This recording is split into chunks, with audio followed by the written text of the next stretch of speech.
This is Canadian Cult Cinema.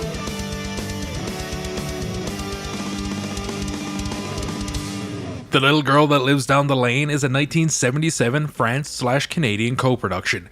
It's more of a thriller than a horror film, but it does have horror elements. We don't really see any killing or much blood, but it's at its heart a story about a murderous child. The Little Girl That Lives Down the Lane tells the story of Ryan Jacobs, played incredibly by a 13-year-old Jodie Foster.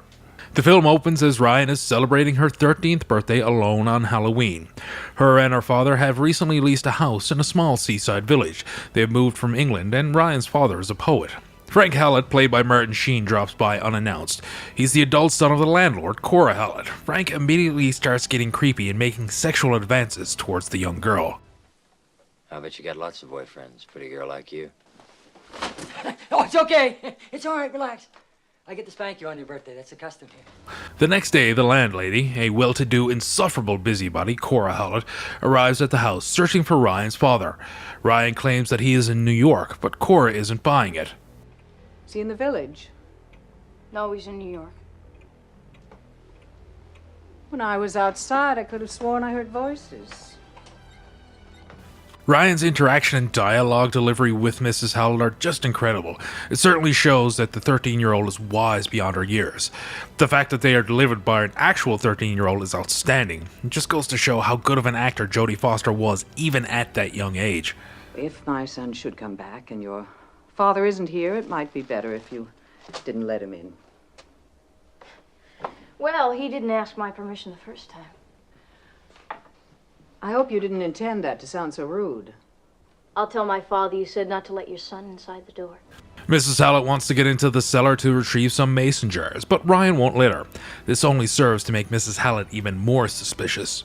Mrs. Hallett returns a few days later and forces her way into the cellar, only to scream. She attempts to flee, but accidentally knocks down the cellar door support, hitting herself in the head and killing her.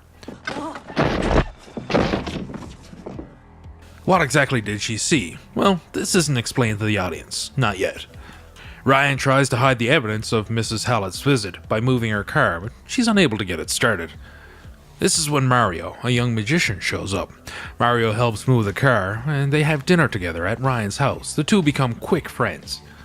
Later that night, Frank Hallett makes a surprise visit, suspicious and looking for answers about his mother and the whereabouts of Ryan's father as well.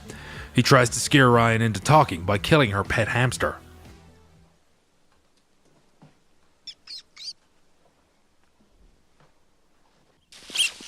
No!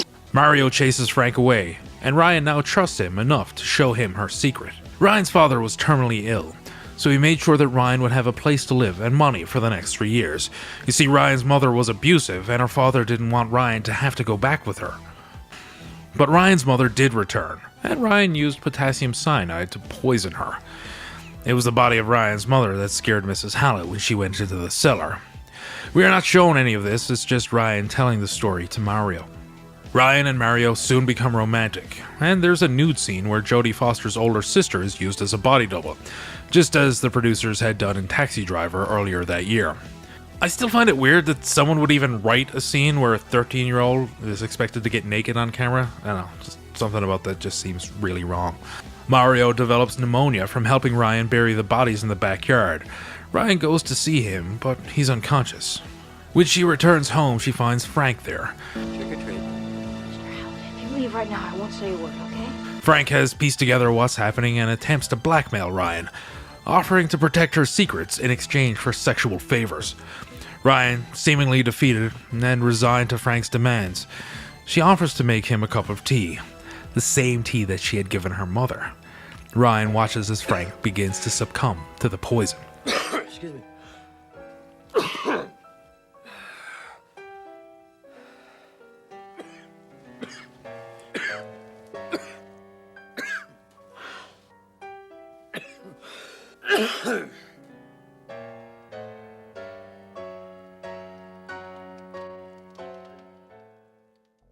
The Little Girl That Lives Down the Lane was directed by Nicholas Gasser.